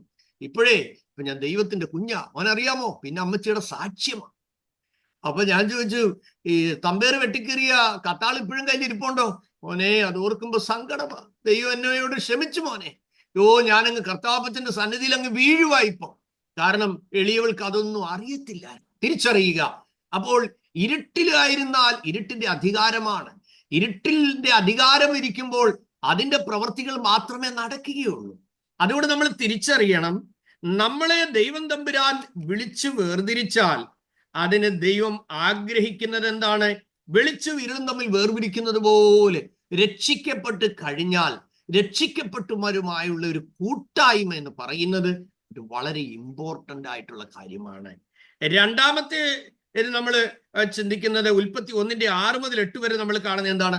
ആകാശവും ഭൂമിയും തമ്മിൽ ദൈവം വേർതിരിച്ചു. സോ അവിടെയും ഒരു സെപ്പറേഷനെ കുറിച്ച് നമ്മൾ കാണുന്നു. വീണ്ടും 9 മുതൽ 10 വരെയുള്ള വാക്യങ്ങൾ ശ്രദ്ധിച്ച്, സമുദ്രങ്ങളും ഉണങ്ങിയ നിലവും തമ്മിൽ ദൈവം എന്ത് ചെയ്തു? വേർതിരിച്ചു. ഒരമ്മ പ്രസവിച്ചു കഴിയുമ്പോൾ കുഞ്ഞിനെയും അമ്മയും തമ്മിൽ എന്ത് ചെയ്യുന്നു? വേർതിരിക്കുന്നു. ഗലാത്യ ലേഖനം 1-ാം അധ്യായം 15-ാം വാക്യത്തിൽ നമ്മൾ അങ്ങനെ കാണും. ജനനത്താൽ കുഞ്ഞ് അമ്മയിൽ നിന്ന് എന്ത് ചെയ്തു? വേർപെടുന്നു. മാത്രമല്ല, അകൃത്യങ്ങളിൽ നിന്ന് അമ്മയും ദൈവത്തെയും തമ്മിൽ എന്ത് ചെയ്യുന്നു? വേർതിരിച്ചിരിക്കുന്ന ഒരു കാര്യമാണ്. യെശയ്യാ 59:2 നോക്കുക. അപ്പൊ ഇവിടെയെല്ലാം നമ്മൾ എന്താ കാണുന്നത്? ഇരുളും വെളിച്ചവും തമ്മിൽ വേർതിരിച്ചു. ഉൽപ്പത്തി 1:4. ആകാശവും ഭൂമിയും തമ്മിൽ ദൈവം വേർതിരിക്കുന്നു. ഉൽപ്പത്തി 1:6 മുതൽ 8 വരെ. സമുദ്രങ്ങളും ഉണങ്ങിയ നിലവും തമ്മിൽ ദൈവം വേർതിരിപ്പിക്കുന്നു. അത് ഉൽപ്പത്തി 1:9-10. പിന്നെ ജനനത്താൽ കുഞ്ഞ് അമ്മയിൽ നിന്ന് വേർപെടുന്നതായി കാണുന്നു. അത് ഗലാത്യർ 1:15. പിന്നെ അകൃത്യങ്ങൾ നമ്മയും ദൈവത്തെയും തമ്മിൽ എന്ത് ചെയ്യുന്നു? വേർതിരിക്കുന്നു. യെശയ്യാവ് 59:2. ഓക്കെ. അപ്പോൾ തന്നെ നമ്മൾ മനസ്സിലാക്കേണ്ട, ഉൽപ്പത്തി പുസ്തകം 12:1 കാണുന്ന അബ്രഹാമിനെ തന്റെ ദേശത്ത് നിന്ന് ദൈവം വേർപെടുത്തുന്നു. ഓക്കെ. പുറപ്പാട് 12-ാം അധ്യായം 1 മുതൽ 39 വരെയുള്ള വാക്യങ്ങളിൽ ഇസ്രായേൽ മക്കളെ ദൈവം മിസ്രൈമിൽ നിന്നും വേർപിരിക്കുകയാണ്. ദൈവത്തിന് സ്തോത്രം. ഇനി മത്തായി 25:32 കാണുന്ന ദുഷ്ടന്മാർ ഇടയിൽ നിന്നും ദൈവം നീതിമാന്മാരെ സെപ്പറേറ്റ് ചെയ്യുന്നു. അപ്പൊ ഇവിടെയെല്ലാം നമ്മൾ കാണുന്നത് ഒരു സെപ്പറേഷൻ ആണ്. എന്നാൽ ഫറവോന്റെ ഫിലോസഫി എന്താണ്? You stay here and worship God. നിങ്ങൾ ഇവിടെ നിന്ന് അങ്ങ് ദൈവത്തെ ആരാധിച്ചു. ആദ്യം അങ്ങനെയാ പറഞ്ഞേ. രണ്ടാമത് അല്പം കൂടെ അയവ് വരുത്തി, അല്ലേ? എന്നിട്ട് എന്താണ് നമ്മൾ കാണുന്നത്? നിങ്ങൾ ശ്രദ്ധിച്ചാൽ അറിയാം, ഫറവോൻ പറഞ്ഞ രണ്ടാമത്തെ കാര്യം എന്താണെന്ന് അറിയാമോ? 8-ാമത്തെ അധ്യായം, പുറപ്പാട് 8-ാം അധ്യായം 2-ാം വാക്യം. ഫറവോൻ മിസ്രൈമിൽ നിന്ന് വളരെ ദൂരം പോകേണ്ടതില്ല, മാത്രമല്ല നിങ്ങൾ പുരുഷന്മാര് മാത്രം പോകുക. സ്തോത്രം. അപ്പോൾ എന്താ? കുറച്ച് ആളുകളെ മാത്രം വിടാനുള്ള ഒരു ചിന്താഗതി. അപ്പോൾ സാത്താൻ ആഗ്രഹിക്കുന്ന എന്താണ്? നമ്മൾ മതഭക്തരായിരുന്നാൽ മതി, പാപത്തിൽ നിന്ന് വേർപെടാത്തവരായിരിക്കണം എന്നാണ് സാത്താന്റെ ആഗ്രഹം. അപ്പം പാപവുമായി നാം നിരന്തര സമ്പർക്കത്തിലായിരിക്കണമെന്നാണ് സാത്താൻ ആഗ്രഹിക്കുന്നത്. അതുകൊണ്ട് മിസ്രൈമില് ഫറവോൻ പറയുന്നത് എന്താണ്? അധിക ദൂരമൊന്നും നിങ്ങൾ പോണ്ട എന്ന് പറഞ്ഞാൽ വിട്ടേ മതിയാകൂ എന്നൊരു തോന്നല് ഫറവോന്റെ ഉള്ളിൽ ഉണ്ടെങ്കിലും ഒരു പിടുത്തം, എന്താ, എനിക്ക് സഹോദരന്മാര് വേണേ ഒന്ന് പോയി പ്രാർത്ഥിച്ചു വെച്ച് പോരെ, അത്ര അങ്ങ് വെപ്രാളം ഒന്ന് എടുക്കുവാണെങ്കിൽ ഒന്ന് പ്രാർത്ഥിക്കാനൊന്ന് പോയിട്ട് പോരെ, പിന്നെ സ്റ്റേ ഇവിടെ വേണമെന്നല്ലേ പറയുന്നത് ഫറവോൻ. പക്ഷെ നിങ്ങൾ എന്താ മനസ്സിലാക്കുന്നത്? നോക്കുക, സ്തോത്രം. പുറപ്പാട് 8:25 നമ്മൾ കാണുന്നത് എന്താണ്? മിസ്രൈം ദേശത്ത് വെച്ച് നിങ്ങൾ യാഗം കഴിക്കാൻ പറയുന്നു. 8:28 പറയുന്നു, നിങ്ങൾ വളരെ ദൂരം പോകേണ്ടതില്ല, നിങ്ങൾ പുരുഷന്മാർ മാത്രം പോകുക. 10-ാം അധ്യായം 11-ാം വാക്യത്തിൽ പറയുന്ന എന്താ? എന്നാ കുഞ്ഞുങ്ങളെ വിടല്ലേ? മനസ്സിലാകുന്നു? കുഞ്ഞുങ്ങളെ വിടരുത്, 10-ാം അധ്യായം 11-ാം വാക്യത്തിൽ. അപ്പോൾ മനസ്സിലാക്കുക, അപ്പൊ സാത്താന്റെ ആഗ്രഹം എന്താ? നമ്മൾ മതഭക്തരായിരുന്നാ മതി, കുടുംബത്തെ ഒന്നും കരുതണ്ട. മനസ്സിലാകുന്നുണ്ടോ? റിലീജിയസ് ആ ഒരു ഇമോഷണൽ ലവ് മതി, റിയൽ ഗോഡ്സ് ലവ് വേണ്ട. ഇതാണ് സാത്താന്റെ തന്ത്രം എന്ന് പറയുന്നത്. അത് കഴിഞ്ഞ് നടക്കുന്നില്ലെന്ന് മനസ്സിലായപ്പോൾ അവിടെ പ്രശ്നം കൂടാൻ തുടങ്ങി, അല്ലേ? ഫറവോന്റെ സൈന്യത്തിന്റെ മേലും ജനതയുടെ മേലും ഒന്നിനു പുറകെ ബാധകൾ വരാൻ തുടങ്ങി. ശ്രദ്ധിച്ചോണം കേട്ടോ. ദൈവം കണ്ടവനെ ആരെങ്കിലും തടഞ്ഞാൽ ദൈവത്തിന്റെ കൈ ഭാരമാകും. ജോൺ ചരുവുകാലായിൽ എന്ന് പറയുന്ന വൈദികനുമായി സെമിനാരിയിൽ ഡിസ്കഷൻ നടന്നപ്പോൾ എൻ്റെ ചോദ്യത്തിന് അച്ഛന് മറുപടി തരാനില്ലാതെ, എൻ്റെ ചോദ്യം ഇതായിരുന്നു: അച്ഛൻ തിരുസഭയിൽ വിശ്വസിക്കുന്നു, നമുക്ക് സ്വർഗം കിട്ടുമോ? അച്ഛൻ പറഞ്ഞു കിട്ടും. ഞാൻ ചോദിച്ചു എപ്പോഴാ കിട്ടുന്നത്? അത് മരിച്ചാലുടൻ കിട്ടും. അപ്പൊ ഞാൻ ചോദിച്ചു, അച്ഛൻ മരിച്ചാലുടൻ സ്വർഗം കിട്ടുമെങ്കിൽ ഇനി സ്വർഗം കിട്ടാൻ വേണ്ടി പിന്നീട് വല്ലതും ചെയ്യണോ? അച്ഛൻ പറഞ്ഞു ഒന്നും ചെയ്യണ്ട.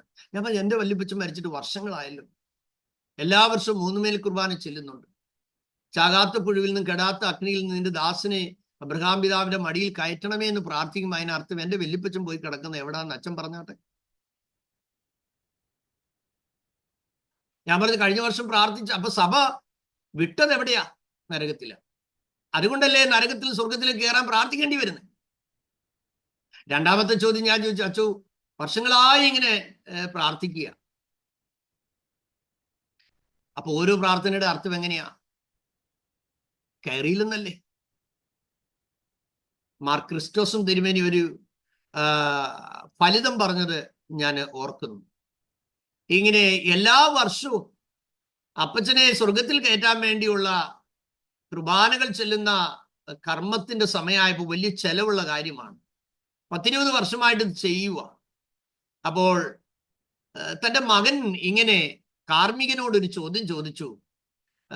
അപ്പം മകനോട് പറഞ്ഞു, മോനെ, അപ്പച്ചൻ്റെ ആ സ്വർഗത്തിലേക്കുള്ള കർമ്മം ചെയ്യാനുള്ള സമയമായി, അതിന് അടുത്ത ആഴ്ച അതിൻ്റെ സൗകര്യം, അത് ചെയ്യണം, കാരണം അപ്പച്ചൻ ദുരിതം ഇനി അനുഭവിക്കാൻ പാടില്ല. അപ്പോൾ മകൻ ഒരു ചോദ്യം ചോദിച്ചു, അച്ചോ എനിക്കൊരു സംശയം, നമ്മളിപ്പോ ഈ 10-15 വർഷമായിട്ട് ഇത് ചെയ്യുന്നുള്ളൂ, എൻ്റെ അപ്പച്ചൻ ഇപ്പൊ എവിടെ വരെ ആയി?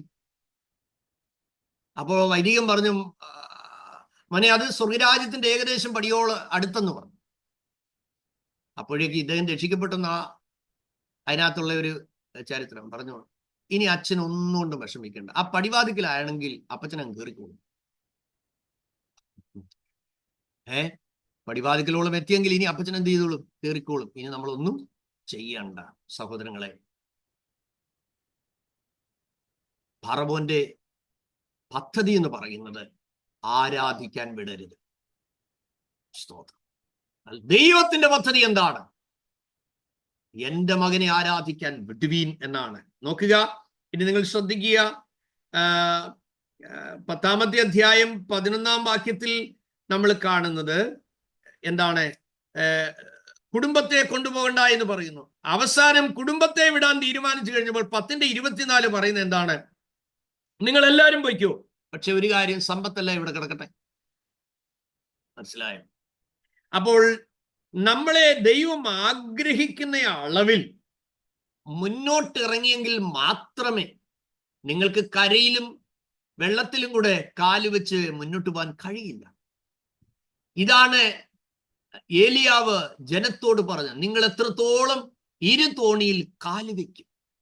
യഹോവ ദൈവമെങ്കിൽ അവനെ സേവിപ്പീൻ, ബാലാണെങ്കിൽ അവനെ സേവിപ്പീൻ.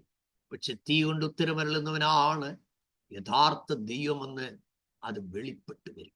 അതുകൊണ്ട് സഹോദരങ്ങളെ, എൻ്റെ കണ്ണ് കർത്താവ് കൃപയാൽ തുറന്നത് കൊണ്ട് എനിക്ക് ആരോടും ഈ രക്ഷകന്റെ വചനം സമയത്ത് പറഞ്ഞില്ലെങ്കിൽ എൻ്റെ നെഞ്ചു പൊട്ടും. ഇവിടെ നമ്മൾ കാണുന്നത് മടങ്ങി വരിക. അതുകൊണ്ട് ഈ ഇസ്രായേൽ ജന ദൈവത്തിൽ നിന്ന് അന്യപ്പെട്ടു പോയപ്പോൾ ദൈവം അവർക്ക് കടുത്ത പണിഷ്മെന്റ് നൽകി അവരെ തിരിച്ചു കൊണ്ടുവന്ന ചരിത്രമാണ് ഞാൻ നെഹമ്യാവിന്റെ പുസ്തകത്തിൽ നിന്ന് വായിച്ചത്. അവിടെ നെഹമ്യാവിന്റെ പുസ്തകത്തിൽ നിന്ന് നമ്മൾ എസ്രാ ശാസ്ത്രി മുഖാന്തരം നടക്കുന്ന ഉണർവാണ് നമ്മൾ വായിച്ചുകൊണ്ട് മനസ്സിലാക്കിക്കൊണ്ടിരുന്നത്. 8 മുതൽ 10 വരെയുള്ള അധ്യായങ്ങൾ എസ്രാ ശാസ്ത്രിയുടെ നേതൃത്വത്തിൽ നടക്കുന്ന വലിയ റിവൈവലിനെ കുറിച്ചാണ്. ഈ സ്റ്റോറി തന്നെ, ഈ സംഭവം തന്നെയാണ് എസ്രായുടെ പുസ്തകം 9, 10 അധ്യായങ്ങളിലും ഉള്ളത് എന്നും കൂടെ ഞാൻ നിങ്ങളെ ഓർപ്പിക്കുന്നു. 8-ാമത്തെ അധ്യായത്തിൽ ഇനി നിങ്ങൾ 15-ാമത്തെ 14 മുതലുള്ള വാക്യം വേഗം ഒന്ന് വായിക്കുക. യഹോവ മോശ മുഖാന്തരം കൽപ്പിച്ച ന്യായപ്രമാണത്തിൽ ഇസ്രായേൽ മക്കൾ 7-ാം മാസത്തിലെ ഉത്സവത്തിൽ കൂടാരങ്ങളിൽ പാർക്കണമെന്ന് എഴുതിയിരിക്കുന്നത് പോലെ കൂടാരങ്ങൾ ഉണ്ടാക്കേണ്ടതിന് നിങ്ങൾ മലയിൽ ചെന്ന് ഒലിവ് കൊമ്പ്, കാട്ടൊലിവ് കൊമ്പ്, കൊഴുന്തുകൊമ്പ്, ഈന്തപ്പനം മടൽ, തഴച്ച വൃക്ഷങ്ങളുടെ കൊമ്പ് എന്നിവ കൊണ്ടുവരുവീൻ എന്ന് തങ്ങളുടെ എല്ലാ പട്ടണങ്ങളിലും യെരൂശലേമിലും അറിയിച്ചു പ്രസിദ്ധപ്പെടുത്തണമെന്നും എഴുതിയിരിക്കുന്നതായി അവർ കണ്ടു. അങ്ങനെ ജനം ചെന്ന് ഓരോരുത്തൻ താൻ്റെ വീട്ടിന്റെ മുകളിലും മുറ്റത്തും ദൈവാലയത്തിന്റെ പ്രാകാരങ്ങളിലും നീർവാതിക്കലെ വിശാല സ്ഥലത്തും എഫ്രയീം വാതിക്കലെ വിശാല സ്ഥലത്തും കൂടാരങ്ങൾ ഉണ്ടാക്കി. ശ്രദ്ധിക്കണേ. അപ്പോൾ ദൈവം പറയുകയാണ്, നീ എത്ര നല്ല വീട്ടിൽ താമസിച്ചാലും, നീ എത്ര നല്ല വാഹനത്തിൽ കയറിയാലും, സ്തോത്രം, നിന്നോട് കൂടെ ഞാൻ വസിച്ചെങ്കിൽ മാത്രമേ നിന്റെ ജീവിതത്തിൽ സമാധാനം ഉണ്ടാവൂ, നിനക്ക് സ്വസ്ഥതയുണ്ടാകൂ. ഇവിടെ ദൈവം പറയുകയാണ്, ഒരാഴ്ചത്തേക്ക് നിങ്ങൾ ആരും അതേ സ്വന്തം വീടുകളിൽ പാർക്കരുത്. നിങ്ങൾ എന്ത് ചെയ്യണം? നിങ്ങൾ സ്വന്തം വീടുകളിൽ പാർക്കുന്നതിന് പകരം നിങ്ങൾ കൂടാരങ്ങളിലേക്ക് പാർക്കണം. എന്തുകൊണ്ട് പാർക്കണം? ദൈവം എന്തുകൊണ്ടാണത് അങ്ങനെ പറയാനിടയായിത്തീർന്നതെന്ന് നിങ്ങൾക്കറിയാമോ? Price the Lord. തമ്പുരാൻ പറഞ്ഞ കാര്യം, നിങ്ങൾ പണ്ട് വീടില്ലാത്തവരായിരുന്നു. നിങ്ങളെ ഞാൻ മിസ്രൈമിലെ അടിമത്തത്തിൽ നിന്ന് റിലീസ് ചെയ്തെടുത്തതാണ്. 40 വർഷം നിങ്ങൾ താമസിച്ചത് പണിത കെട്ടിടത്തിലല്ല, ടെമ്പററി ഹട്ടായിരുന്നു, കൂടാരമായിരുന്നു, ടെന്റായിരുന്നു. നിങ്ങൾ ഒറ്റയ്ക്കായിരുന്നു? അല്ലല്ലോ. അതിന്റെ നടുവിൽ ഞാനും നിങ്ങളുടെ കൂടെ വസിക്കേണ്ടതിന് ഒരു സമാഗമന കൂടാരം ഉണ്ടാക്കിയില്ലേ? ഞാനും നിങ്ങളുടെ നടുവിൽ തന്നെ ആയിരുന്നില്ലേ? Oh Jesus, hallelujah. അപ്പൊ എന്റെ സാന്നിധ്യത്തിന്റെ നടുവിലാണ് നിങ്ങൾ വസിച്ചത്. സഹോദരങ്ങളെ, ദൈവം നമ്മളെ ഓർമ്മപ്പെടുത്തുകയാണ്. വചനം പറയുന്നു, remember the days of your old. നിന്റെ മുൻകാലങ്ങളെ നീ ചിന്തിക്കുക, പിൻതലമുറയുടെ സംവത്സരങ്ങളെ നീ ഓർക്കണം. ഇന്നലകളിൽ ദൈവം നിങ്ങൾ എന്തായിരുന്നു എന്നുള്ളതാ ദൈവം ഓർക്കുന്നത്. ഇന്ന് നിങ്ങൾ എന്തുമായിക്കൊള്ളട്ടെ, ദൈവത്തിന് അത് doesn't matter. Praise God, praise God, amen. നിങ്ങളുടെ ഓർമ്മയുള്ള കാലം മുതൽ നിങ്ങൾ നോക്കുക, എത്ര കാഠിന്യത്തിലൂടെ പോയ കാലങ്ങൾ, എത്ര ഞെരുക്കത്തിലൂടെ പോയ കാലം, എത്ര പരാശ്രയത്തിലൂടെ പോയ കാലം. വിദേശത്ത് നിന്ന് ആരെങ്കിലും രക്തബന്ധത്തിലുള്ളവർ വന്നാൽ, ആമേൻ, ഒരു സ്പ്രേ കിട്ടാൻ, അല്ലേ, ഒരു കൈലി കിട്ടാൻ, അല്ലെങ്കിൽ എന്തെങ്കിലും ഒരു ചോക്ലേറ്റ് കിട്ടാൻ, അല്ലെങ്കിൽ ഒരു പാട്ട് കേൾക്കാൻ. നമുക്കറിയാം പണ്ടത്തെ കാലത്തും ഗൾഫിൽ നിന്ന് വന്നു കഴിഞ്ഞാൽ ഭയങ്കര ആഘോഷമാ. ഒരാഴ്ചത്തേക്ക് ദേശം മുഴുവൻ കേൾക്കുന്ന പാട്ടുമൊക്കെ ഇട്ട് ടേപ്പ് റെക്കോർഡും ഒക്കെ വെച്ച് ഭയങ്കര ആഘോഷം. അപ്പൊ ആളുകൾക്ക് മനസ്സിലാവും, കറിയാച്ചന്റെ മോൻ വന്നിട്ടുണ്ട് കേട്ടോ. പക്ഷേ ഒരു 2-3 മാസമൊക്കെ കഴിയുമ്പത്തേന് ഇതൊക്കെ ആ ടേപ്പ് റെക്കോർഡിന്റെ ശബ്ദമൊക്കെ തീർന്നേച്ച് അത് വിൽക്കും. പിന്നെ വാച്ച് വിൽക്കും. പണ്ടത്തെ കാലമാ, കണ്ടുപരിചയിച്ചിട്ടുള്ള കാര്യമാണ് ഞാൻ പറഞ്ഞത്. അപ്പോൾ ചുരുക്കി പറഞ്ഞു കഴിഞ്ഞാൽ ജപ്പാൻ, മെയ്ഡ് ഇൻ ജപ്പാൻ എന്ന് എഴുതിയ കൈലി വരെ വിറ്റേച്ചു പോയ ആളുകളെ എനിക്കറിയാം. സഹോദരങ്ങളെ, നമ്മുടെ പണ്ടത്തെ ആളുകളെ ഓർക്കണം. അതുകൊണ്ട് ദൈവം എന്ത് ചെയ്തു? അവർക്ക് കൂടാരങ്ങളിൽ പാർക്കേണ്ടതിന്, ലേവ്യ പുസ്തകം 23-ാം അധ്യായം 34-ാമത്തെ വാക്യത്തിൽ കൂടാര പെരുന്നാള്. എന്താണ് നമ്മൾ ഇതിൽ നിന്ന് മനസ്സിലാക്കേണ്ടത്? നീ ഇവിടെ സ്ഥിരവാസി അല്ല, നീ ഇവിടെ ടെമ്പററി ആണ്. ശ്രദ്ധിച്ചോണേ ദൈവമക്കൾ, എത്ര ഉയർന്ന കെട്ടിടത്തിൽ പാർത്താലും, എത്ര വില കൂടിയ വാഹനത്തിൽ സഞ്ചരിച്ചാലും, എത്ര നിങ്ങൾ ആർഭാടമായ ജീവിതം നയിച്ചാലും ഓർത്തുകൊള്ളണം, എന്താണ് ഇത്? താൽക്കാലികമാണ്, ഇത് ക്ഷണികമാണ്. ദൈവത്തിന് സ്തോത്രം, ഹല്ലേലൂയ. അതുകൊണ്ട് ഇസ്രായേൽ മക്കൾക്ക് ദൈവം കൊടുത്ത പല സന്തോഷത്തിന്റെ ഉത്സവങ്ങൾ ഉണ്ടായിരുന്നു, പല നിലയിലുള്ള ഉത്സവങ്ങൾ. നിങ്ങൾ ജസ്റ്റ് വേണമെങ്കിൽ ഒന്ന് നോട്ട് ചെയ്തു. ഒന്നാമത്തെ ഉത്സവം പെസഹ പെരുന്നാളായിരുന്നു അവർക്ക്. അത് ലേവ്യ പുസ്തകം 23-ാം അധ്യായം 4 മുതൽ 8 വരെയുള്ള വാക്യങ്ങൾ. അത് പെസഹ പെരുന്നാൾ. അതെന്തായിരുന്നു അതിന്റെ ഉദ്ദേശം? കുഞ്ഞാടിനെ അറുത്തിട്ട് അതിന്റെ രക്തം വീടുകളിൽ പുരട്ടണം. എവിടെ? കട്ടളക്കാലും കുറുമ്പടിമേലും പുരട്ടണം. ദൈവത്തിന് സ്തോത്രം. അത് കടന്നുപോക്ക് എന്നുള്ള വാക്കിൽ നിന്ന് പെസഹ എന്ന അർത്ഥം. കാരണം സംഹാരകനിൽ നിന്ന് നിങ്ങളെ ഞാൻ വിടുവിച്ചെടുത്തതിന്റെ ഓർമ്മയായിട്ട് വേണം നിങ്ങൾ എന്ത് ചെയ്യേണ്ടത്? ഇത് പിൽക്കാലത്ത് അത് ആഘോഷിക്കേണ്ടത്. ദൈവത്തിന് സ്തോത്രം. തിരിച്ചറിയണം, എന്താണ്? സംഹാരദൂതൻ വാളുമായിട്ട് വരുമ്പോൾ നീ അടച്ചിട്ട വീട്ടിനുള്ളിൽ പാർക്കുമ്പോൾ പുറത്ത് രക്തം അടയാളമായി വെക്കണം. സ്തോത്രം. അത് കട്ടളക്കാലിലും കുറുമ്പടിമേലും പുരട്ടണം. രക്തത്തിന്റെ ശക്തി മനസ്സിലായോ? ഹല്ലേലൂയ. യേശുവിന്റെ പരിശുദ്ധ രക്തം കൊണ്ട് അതേ നമ്മളെ വിലയ്ക്ക് വാങ്ങുകയും ആ രക്തത്താൽ നമ്മളെ കവർ ചെയ്ത് സൂക്ഷിക്കുകയും ചെയ്യുമ്പോൾ, ഞാൻ പല അനുഭവങ്ങൾ നിങ്ങളോട് പറഞ്ഞിട്ടുള്ളതാണ്. മന്ത്രവാദികളുടെ ആക്രമണങ്ങളിൽ നിന്നൊക്കെയും പൈശാചിക കോട്ടകളിൽ നിന്നുള്ള ആക്രമണങ്ങളിൽ നിന്നൊക്കെയും ദൈവം മിഷണറി ജീവിതത്തിൽ നടത്തിയ ഓരോ സന്ദർഭങ്ങളിൽ യേശുവിന്റെ രക്തം ജയം എന്ന വാക്ക് തുടർമാനമായി പറഞ്ഞപ്പോൾ അശുദ്ധാത്മാക്കൾ ഇളകി വിട്ടുപോയതും, അതേ മന്ത്രവാദികളുടെ മന്ത്രവാദം തകർന്നു പോയതും, മന്ത്രവാദിയിലുള്ള ഭൂതം ഇളകിയതും ഒക്കെ ഞാൻ പല മിഷണറി ഓർമ്മകളിൽ നിന്ന് ഞാൻ നിങ്ങളോട് പങ്കുവച്ചിട്ടുണ്ട്.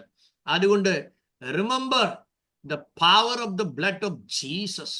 അന്ന് ഇസ്രായേലിനെ വിടുവിക്കാൻ ഓരോ വീടിനും ഒരു കുഞ്ഞാട് അറുക്കപ്പെട്ടെങ്കിൽ, ഇതാ ലോകത്തിന്റെ പാപത്തെ ചുമക്കുന്ന ദൈവത്തിന്റെ കുഞ്ഞാടായ ക്രിസ്തു നമുക്ക് വേണ്ടി മാത്രമല്ല, കുഞ്ഞാടെ നീ അറുക്കപ്പെട്ടു, നിന്റെ രക്തം കൊണ്ട് സകല ഗോത്രത്തിലും ഭാഷയിലും അംശത്തിലുമുള്ളവരെ വിലയ്ക്ക് വാങ്ങി. അപ്പൊ അവന്റെ ക്രൂശിലെ മരണം കാരണം നമുക്ക് ശുദ്ധമായ ഒരു ജീവിതവും സംഹാരശക്തിയിൽ നിന്നൊരു വിടുതലും ഉണ്ടായി എന്നുള്ളതാണ് ആ പെസഹ എന്ന് പറയുന്നതിൽ നിന്നും നമുക്ക് മനസ്സിലാക്കാൻ കഴിയുന്നത്. ലേവ്യ പുസ്തകം 23-ാം അധ്യായം 4 മുതൽ 8 വരെയുള്ള വാക്യത്തിലാണ് ആ പെരുന്നാളിനെ കുറിച്ച് പറഞ്ഞത്. രണ്ടാമത് പുളിപ്പില്ലാത്ത അപ്പം. ലേവ്യ പുസ്തകം 23-ാം അധ്യായം 6-ാം വാക്യമാണ് കാണുന്നത്. അപ്പോൾ അവര് പുളിപ്പില്ലാത്ത അപ്പം ചുട്ട് തിടുക്കത്തോടുകൂടി അവർ കയ്പ് ചീരിയോടുകൂടി അവർ ആ ദേശം വിട്ട് പോകാനിടയായി തീർന്നു.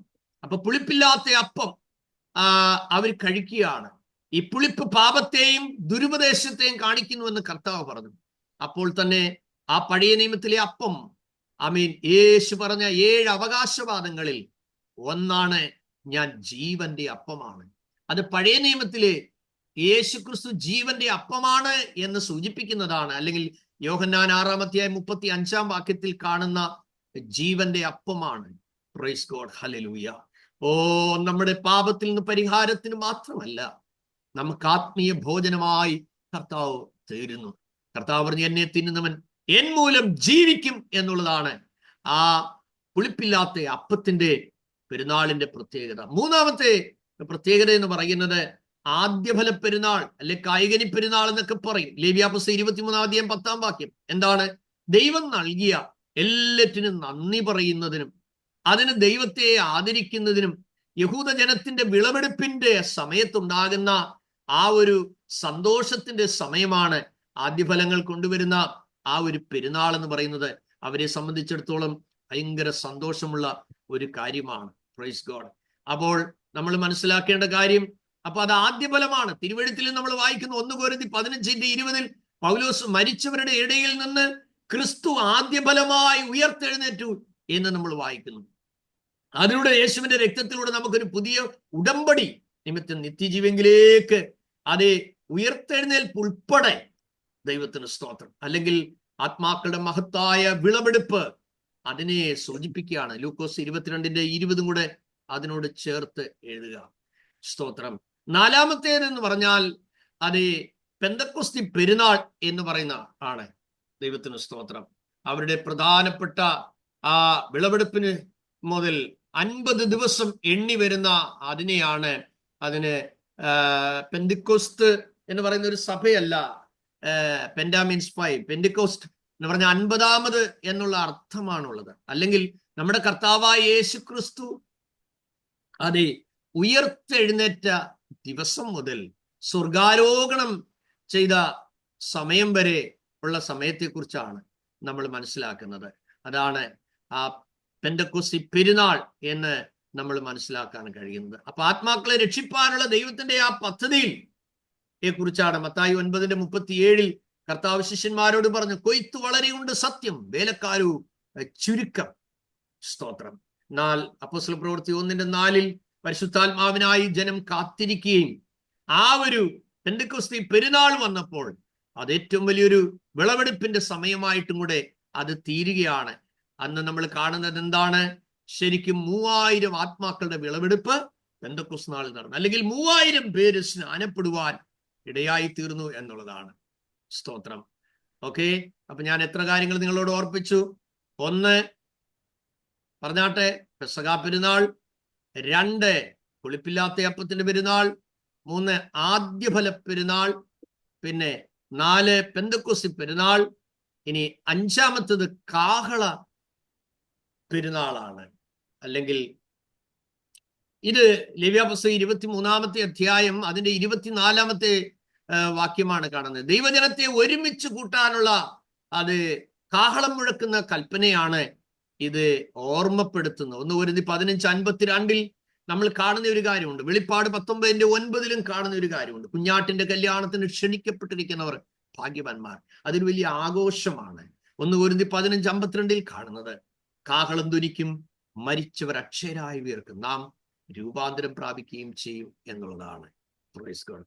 അതാണ് മഹാകാഹള ധ്വനിയുടെ ആ പെരുന്നാൾ.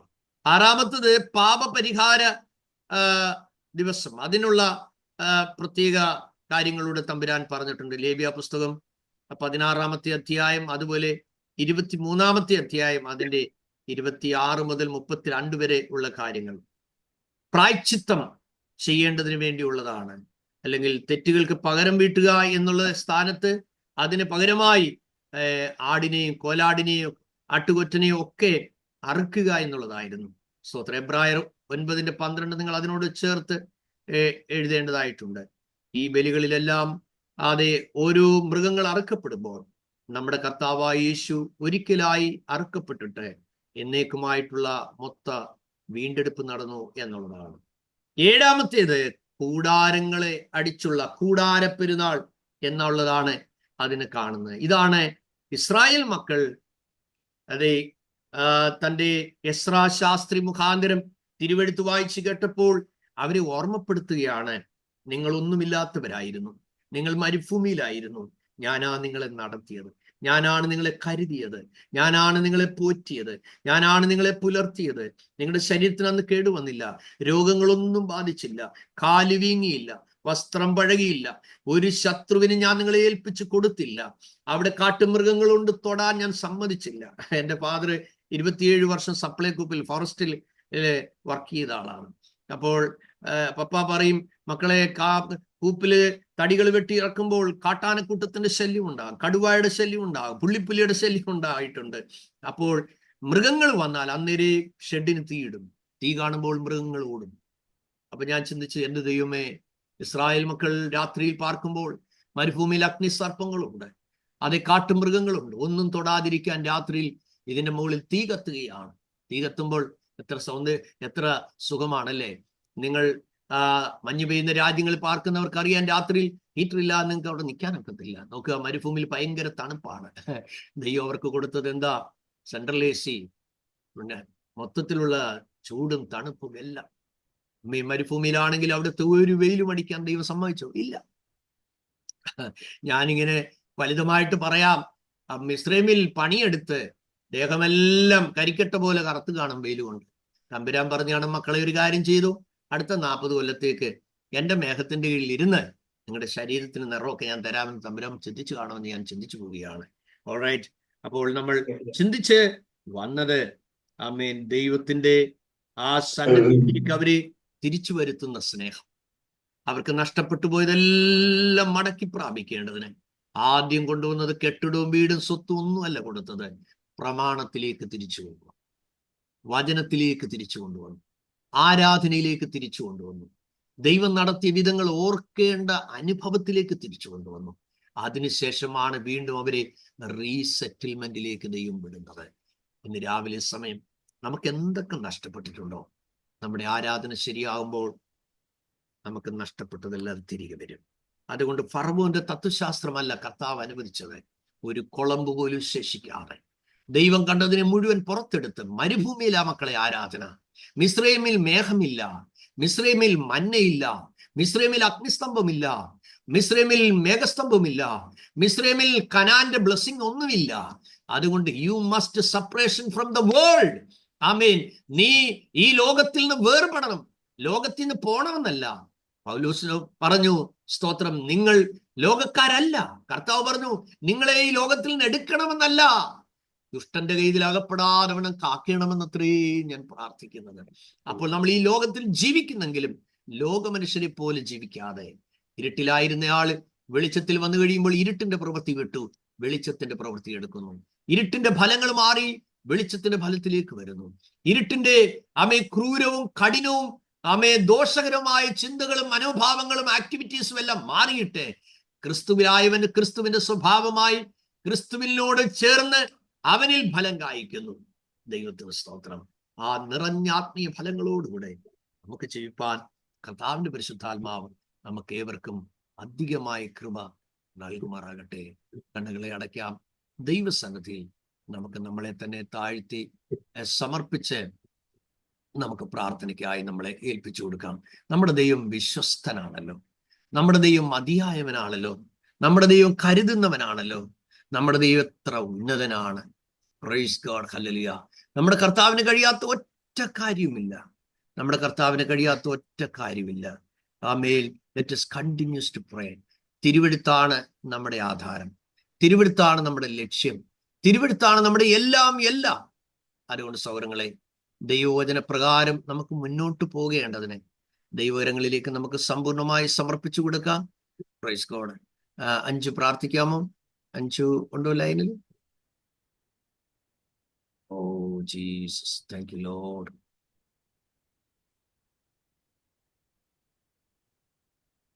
ഓക്കെ, സാബു അല്ലെങ്കിൽ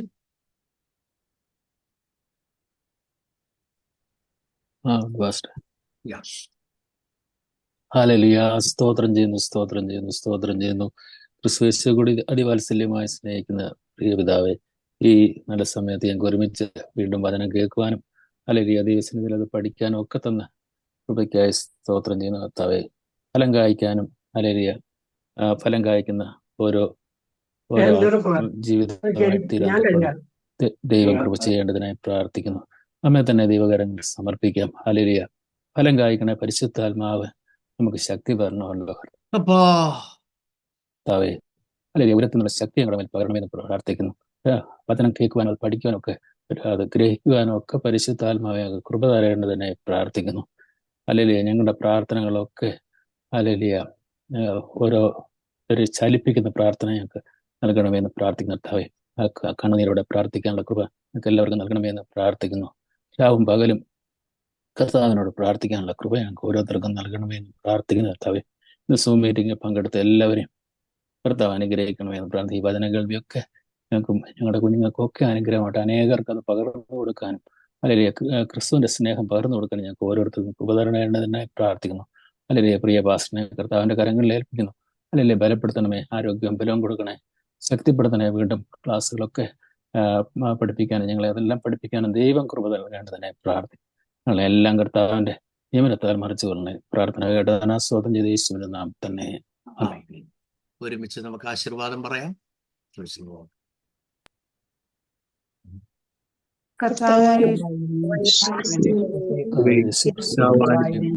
ദൈവത്തിന്റെ സ്നേഹം ആത്മാവിന്റെ കൂട്ടായ്മ നമ്മോടുകൂടെ എന്നേക്കും ഉണ്ടായിരിക്കുമാറാകട്ടെ. കർത്താവ് നിങ്ങളെ ഏവരെയും ധാരാളമായി അനുഗ്രഹിക്കട്ടെ. കർത്താവ് അനുവദിച്ചാൽ ഈവനിങ് കാണാം. God bless you all. Amen. Bless you too.